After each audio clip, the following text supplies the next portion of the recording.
महाराष्ट्र न्यूजमध्ये आपलं स्वागत आहे।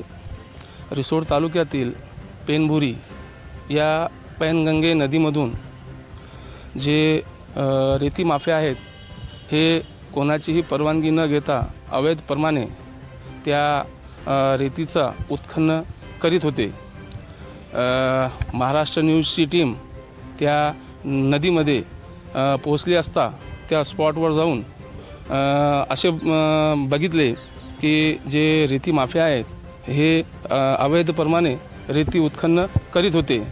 याची बातमी प्रसारित करण्यात आली आणि या बातमीची दखल घेत रिसोड तहसीलदार प्रतीक्षा तेजनकर यांच्या मार्गदर्शनामध्ये गोवर्धन मंडळ अधिकारी यांनी स्पॉटवर जाऊन आपण इथं बघत आहात की हा जो ट्रॅक्टर आहे हे तिथे अवैधप्रमाणे या जे ट्रॅक्टरमध्ये रेती भरण्यात होती तिथं गोवर्धन जे मंडळ आहे त्यांनी तिथं जाऊन हा ट्रॅक्टर तिथं धरण्यात आला।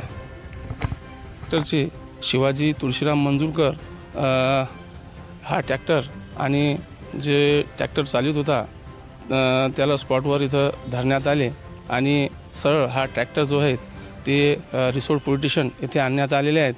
आणि ही जी कारवाई केली आहे या कारवाईमध्ये जे मंडळ अधिकारी आहेत लोखंडे साहेब आणि महसूल अधिकारी आखाडे साहेब, पिसाळ साहेब, बयस्कर साहेब यांनी ही कारवाई केलेली आहे। तर आपण इथं लोखंडे साहेब इथं उपस्थित आहेत, तर आपण लोखंडे साहेबलाच विचारू की कशा प्रकारची आपण ही प्रक्रिया केलेली आहे। हे इथं गोवर्धनचे मंडळ अधिकारी इथं जे आहेत हे इथं उपस्थित आहेत।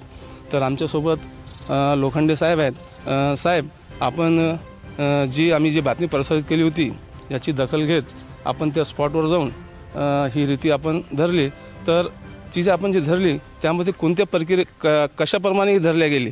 तिथं जेव्हा तुम्ही पोहोचले होते तिथं हा ट्रॅक्टर स्पॉटवर होता का? मागील 8-10 दिवसापासून महाराष्ट्र चॅनल यांनी ही बातमी टाकली होती। त्या बातमीनुसार आम्ही अतिशय गंभीररित्या माननीय आमच्या तहसीलदार मॅडम तेजनकर यांच्या मार्गदर्शनाखाली आज सकाळी आम्ही ही कारवाई केली आहे। यापूर्वीही या गावातून आमचे अधिकाऱ्यावर, आमच्या कोतवालावर सुद्धा यांनी दगडफेक केली होती। तर आज सकाळी आम्ही आमचे तलाठी पेनबुरी श्री आखाडे यांनी सकाळीच लोकेशन घेऊन त्या स्पॉटवर गेले आणि तात्काळ त्यांनी तो ट्रॅक्टर पकडल्याच्या नंतर आम्हाला फोन केला। त्यानंतर माननीय तहसीलदार मॅडम यांनी तात्काळ आम्हाला त्या स्पॉटवर पाठवलं आणि त्या ठिकाणी पंचनामा करून हा ट्रॅक्टर आम्ही पोलीस स्टेशन रिसोडला जमा केला आहे। म्हणजे आता या ट्रॅक्टर सारखावर कारवाईची म्हणजे जी कारवाई होणार, गुन्हा दाखल होण्याची प्रक्रिया सध्या सुरू आहे। हां, आता माननीय तहसीलदार मॅडम यांच्या मार्गदर्शनाखाली पुढची कारवाई आम्ही करत आहोत। धन्यवाद।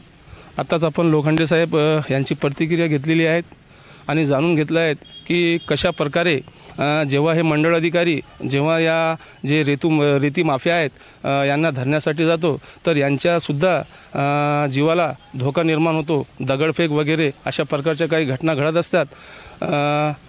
धन्यवाद। आपण पाहता महाराष्ट्र न्यूज चॅनल।